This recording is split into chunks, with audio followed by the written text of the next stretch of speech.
Salut, aujourd'hui on va parler de Relix. Techniquement, c'est plutôt classé dans le domaine ici de tout ce qui concerne la recherche, le consulting et les services. Donc on va se retrouver ici avec les IT, les Gartner, etc. Exactement le type d'entreprise qui devait mourir à cause de l'IA générative. Incroyable, sans blague. Mais vous savez quoi?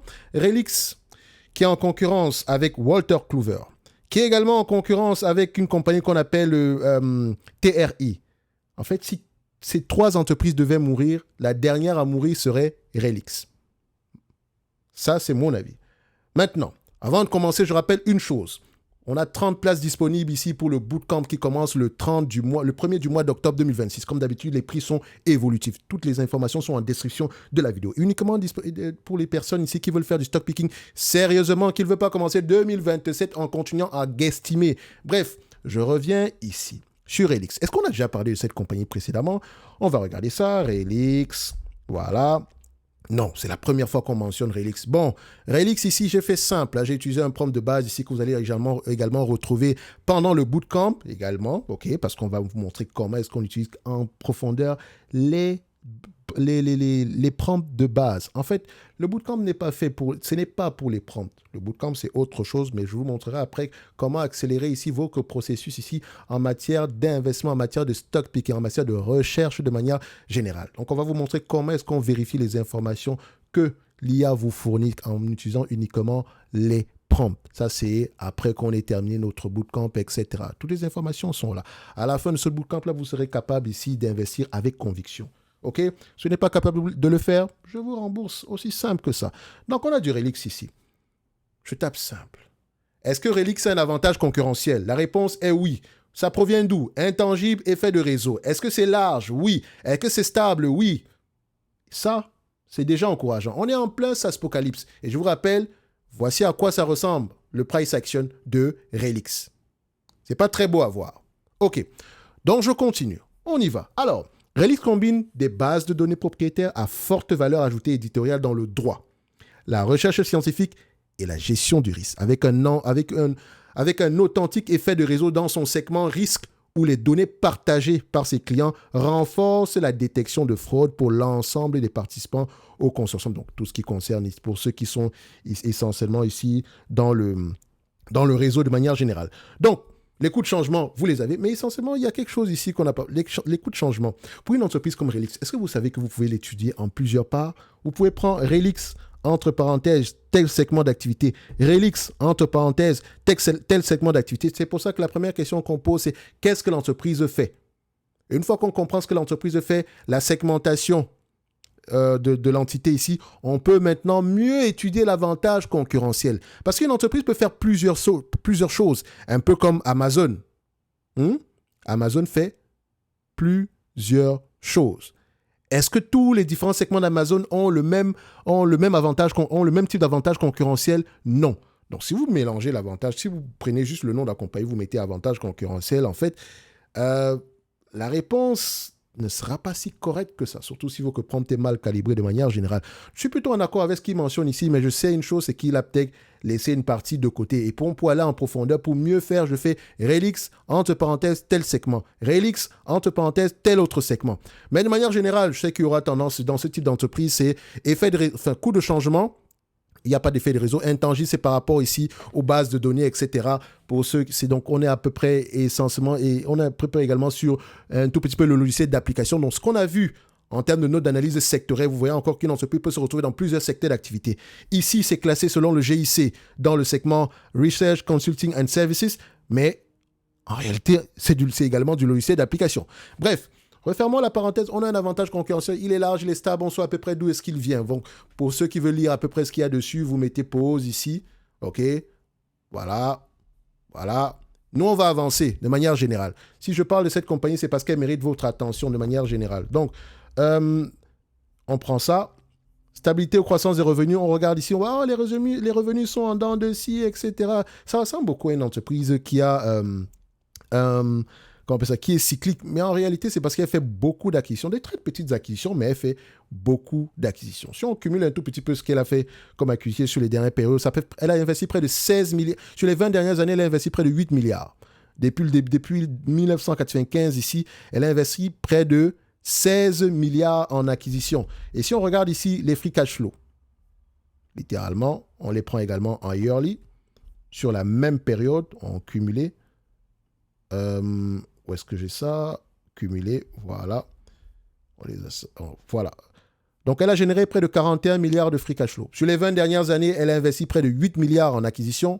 Elle a généré près de 33 milliards en free cash flow. Ça sous-entend quoi? Ça sous-entend ici que nous avons une entité qui a l'habitude ici de payer ses acquisitions avec ses propres free cash flow. C'est une bonne chose.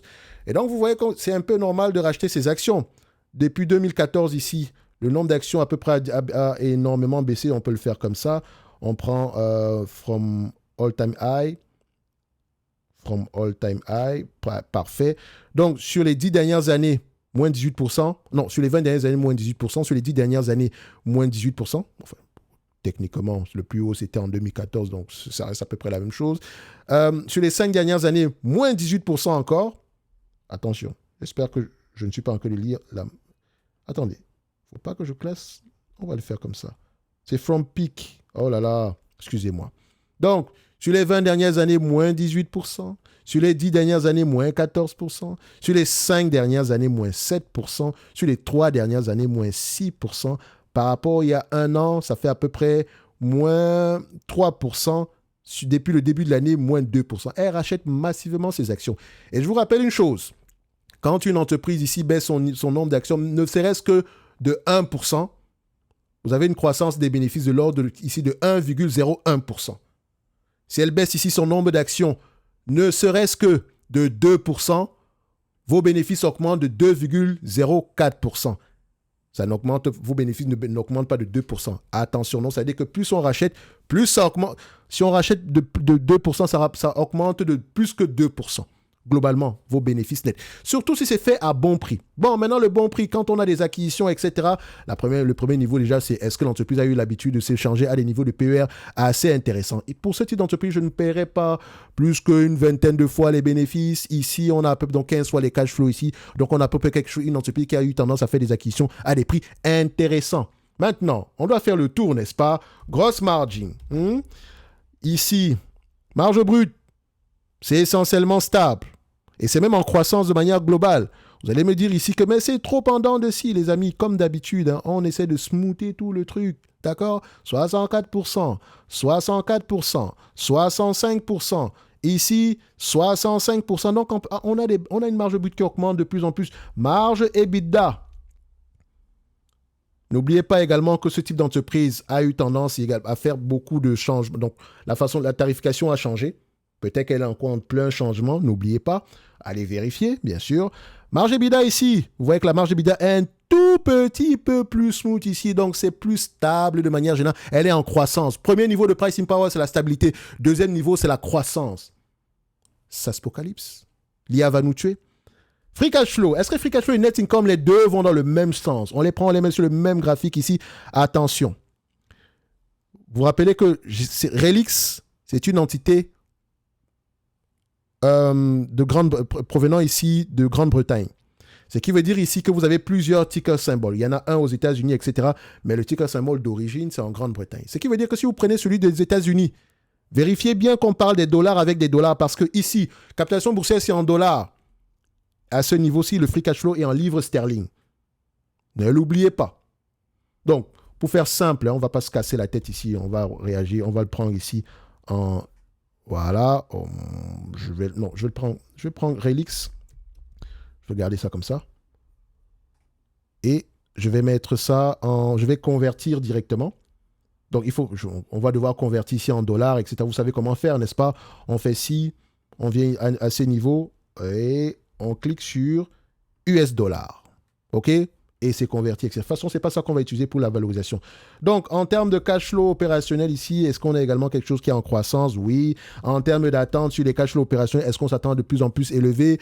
On a à peu près 3,5 milliards de livres ici, 2,9 milliards ici, ça doit à peu près, on s'attend donc à une certaine croissance dans le futur. Aujourd'hui, on nous présente cette compagnie ici à 14,75 fois les cash flows actuels. Ce qui veut dire que ça ne prend pas en considération le pricing power, donc augmentation des marges, etc.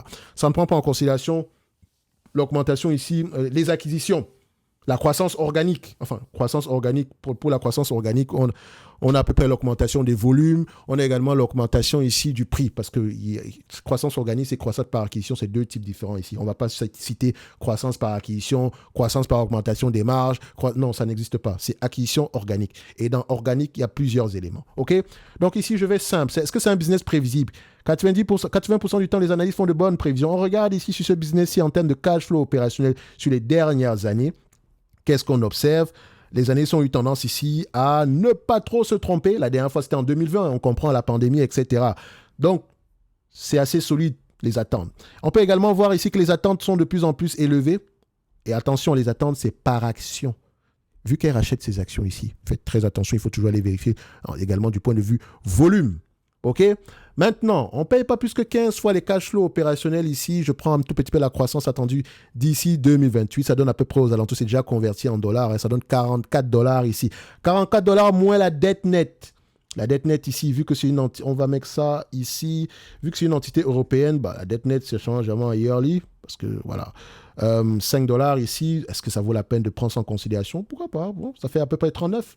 Donc 39 dollars à l'action, c'est le target price. Donc, on vient ici. Donc, à partir de ce niveau-ci, quand on regarde, on sait déjà qu'elle peut continuer à payer le dividende. Il y a de bonnes chances qu'il continue à croître. On me demande de payer en date d'aujourd'hui 34 dollars une entreprise qui pourrait me repayer à peu près 5 dollars ici, 5% ici de bénéfices nets si on distribue la totalité des dividendes. Enfin, 5% ici des dividendes si on distribue la totalité des bénéfices, des free cash flow en dividendes. Alors qu'elle ne distribue que 2,63%. N'oubliez pas, elle rachète également ses actions. Donc, si on combine les deux, votre shareholder yield est bien plus élevé que ça, en admettant que la dette reste à peu près au même niveau. OK? Donc, je viens donc ici, dans ma watchlist, je vais prendre du Relix. Relix, où est-ce que j'ai ça? Ah non, Relix est situé ici aux alentours de tout ce qui concerne le consulting. Voilà, consulting. Non, c'est research and où est-ce que c'est cet élément-là? Professional service. Attendez. Pour Relix. Ah oui, ça va être situé dans professional service, mais ça, c'est la façon dont Koifin présente les choses. Mais en réalité, demandez généralement ici le classement de Relix par rapport au GICS. C'est par là qu'il faut commencer pour avoir une idée générale de où est-ce qu'une entreprise, où est-ce que vous devrez la positionner. Et le GICS, je vous ai déjà dit ici qu'elle va prendre en considération le segment qui nous rapporte le plus d'argent et c'est à ce niveau-là qu'on va vous classer. Par exemple, Amazon n'est pas classé dans la tech. Amazon est classé dans le broadline retail. Donc ici, on va mettre target price 39 dollars. Je mets ici la date d'aujourd'hui. Apply. On a mis ici X15, les OCF de 2028. OK? Ceci n'est que mon point de vue et non un conseil d'investissement. Comme d'habitude, je me réserve pleinement et royalement le droit de me tromper. N'oubliez pas, toutes les informations par rapport au bootcamp sont en description de la vidéo. Le tarif, il est évolutif parce que ça fonctionne et les places sont limitées. Bref, uniquement réservé à ceux qui veulent faire du stock picking sérieusement. Pour les autres, on se donne rendez-vous sur les prochaines vidéos. Merci, au revoir.